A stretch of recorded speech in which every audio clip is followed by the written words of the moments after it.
আসসালামু আলাইকুম। খামারি পয়েন্ট একটি তথ্য এবং সেবামূলক ইউটিউব চ্যানেল।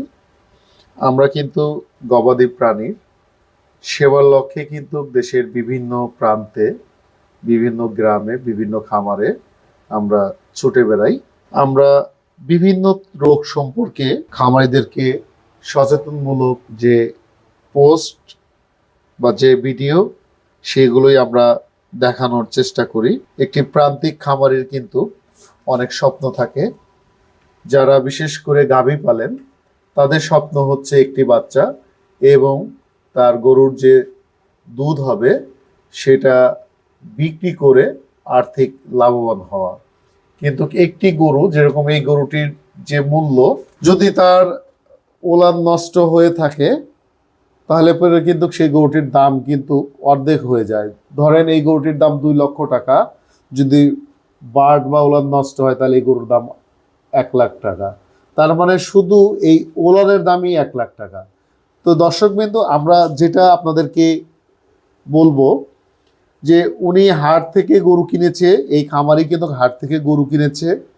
যখন গরু কিনেছে উনি বুঝতে পারেনি যে এই গরুটির আগের থেকেই ম্যাস্টাইটিস হয়েছিল বা ওলানটা নষ্ট হয়ে আছে বা ফাইব্রোসিস টিস্যুর মাধ্যমে এটা কুইজ হয়ে গেছে।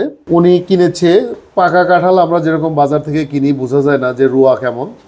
ঠিক পেটে যখন বাচ্চা থাকে তখন কোনো হাট থেকে গরু কিনতে দিলে অবশ্যই এই সতর্কতা আপনাদেরকে অবলম্বন করতে হবে যে হাটের থেকে যখনই আপনারা গরু কিনবেন তখন অন্তত আডারটা ভালো করে চেক দিয়ে নেবেন।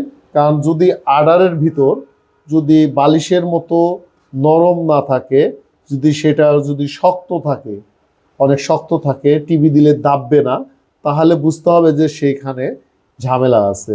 যেরকম এই গরুটির কিন্তু একটি বাট ভালো, আর 3টি বাটেই হয়তোবা পূর্বে ম্যাস্টাইটিস হয়েছিল বা ক্রনিক ম্যাস্টাইটিস হয়েছিল, সে কারণে এখানে ফাইব্রোসিস টিস্যু হয়ে আছে এবং এইখানকার যে দুধ উৎপাদন যে সেলগুলো, সেই সেলগুলো কিন্তু কমে যাওয়ার কারণে তার কিন্তু দুধ কিন্তু খুবই কম হচ্ছে।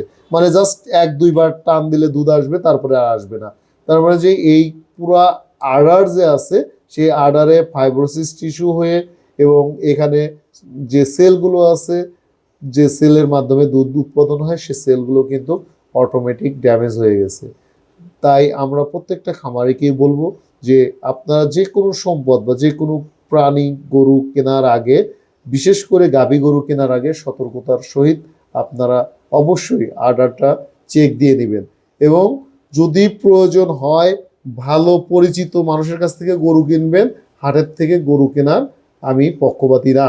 কারণ বেশিরভাগ যাদের গরুর সমস্যা, রিপিট ব্রিডিং, হয়তো 2, 4, 5, 7 বার ভরণ দিয়েছে, ভরণ রাখতেছে না, এরকম ক্ষেত্রেগুলো কি করে, যখন কোনোভাবে একবার কনসেপ্ট করে তারপরে সেই গরুগুলোকে হাটে নিয়ে বিক্রি করে ফেলে এবং সেই গরুগুলোই কিন্তু আবার আপনার ফার্মে যাওয়ার পরে কিন্তু আবার একই সমস্যা কিন্তু আপনার ফার্মেও দেখা দিবে।